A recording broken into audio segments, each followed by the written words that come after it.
Formulën magjike që Ancelotti ka pasur te Milani përpara disa vitesh, Marani do të çuditësi Europën me Shqipërinë e tij. Nesër Shqipëria do të luajë ndaj Izraelit dhe ndryshimet e para vijnë te kombëtarja jon nëpërmjet skemës. Do të jetë skema 4-3-1-2. Skema e ai shumë preferuar e trajnerit Maran, por që te Shqipëria do të bëj pafundësisht shumë punë. Gjithë vëmendja do të jetë pjesa e mesfushës dhe ajo e sulmit, ku këtë herë pritet që të jetë Luis Sasa, Kristian Aslani dhe Julian Shehu. Ndërkohë përpara tyre do të jetë Nedim Bajrami dhe dyshja sulmi do të jetë Myrto Uzuni dhe Armando Broja. Por kush është interesante në këtë formacion? Interesante është fakti që Armando Broja ka shënuar gjithmonë gola në karrierën e tij. Në dy raste që ka shënuar më shumë gola ishte në kohën kur luante te Southamptoni dhe në kohën kur luante te Vitesha. Të dy këto raste kanë pasur të përbashkët. Armando Broja ka shënuar shumë gola sa herë ka qenë me dy sulmues. Në të gjitha rastet e tjera, kur Broja, sikur luante te Fulhami, te Evertoni, te Chelsea, që luante me një sulmues, nuk arritën dot asnjëherë që të realizonte gol. Kjo tregon se Armando Broja nuk mund ta bëjë dot rolin si sulmues i vetëm, por kërkon edhe një sulmues tjetër për të pasur më shumë hapësira dhe në fund për të shfrytzuar ato.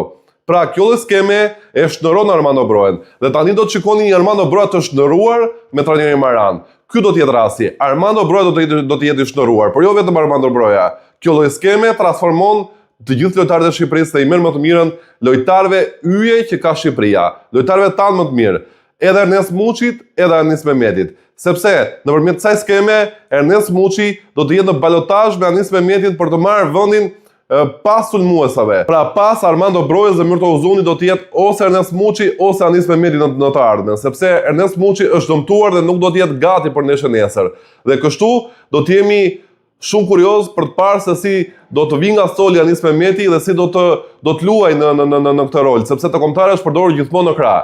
Pra me këtë lloj skeme ne i marrim më të mirën Armando Brojës, i marrim më të mirën Ernest Muçit dhe i marrim më të mirën edhe Anis Mehmetit. Gjithashtu një ndryshim i ri do të ai Luis Sasës, i cili do ndryshoj krahun, do të jetë në krahun e mesfushës së majt, megjithatë do të marrë vendin e Kazim Laçit. Nëse më parë është luajtur me Kristian Aslanin, Julian Shehun dhe Kazim Laçin, tashmë do të luhet me Luis Sasën, Kristian Aslanin dhe me Julian Shehun.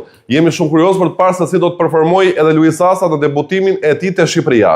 Dhe për ta rilidhur me skemën fituese që Ancelotti e ka pasur te Milani dikur, ishte fakti Ancelotti në ato kohë përdorte dyshën Shevchenko Crespo ose Shevchenko Inzaghi. Të bukur kjo lloj skeme, sepse në disa momente të caktuara, si Armando Broja, ashtu edhe Myrto Uzuni do të marrin instruksionet që të hapen sa më shumë në krah. Pra nga 4 mbrojtësa që është zakonisht mbrojtja kundërshtare, Armando Broja dhe Myrto Uzuni do të jetë në mbulim direkt me 2 mbrojtësat e qendrës të ekipit kundërshtar. Dhe çfarë ndodh? Armando Broja, si sulmues i djathtë, pak më shumë i djathtë, do të marrë krahun e djathtë, ndërsa Myrto Uzuni, që është sulmues paksa më i majt, do të marrë krahun e majt. Dhe në këtë moment edhe qendërmbrojtësat e ekipit kundërshtar do të shkojnë së bashku me këta futbollistë duke i ndjekur ata teksa hapen në krah, dhe kjo krijon më shumë hapësira edhe për lojtarin i cili vjen pas sulmuesve. Pra Anis Mehmeti dhe Ernest Muçi do të kenë më shumë hapësira për të sulmuar qendrën, do të jenë të pambuluar aty, ata do të kenë gjithë hapësirën e nevojshme për të bërë dëm. Dhe me një Ernest Muçi të kësaj forme ose dhe me një Anis Mehmeti të kësaj forme, kjo lloj skeme është ideale e mundshme. Është një lloj skeme që i merret maksimumi lojtarëve më të zot kombëtarës.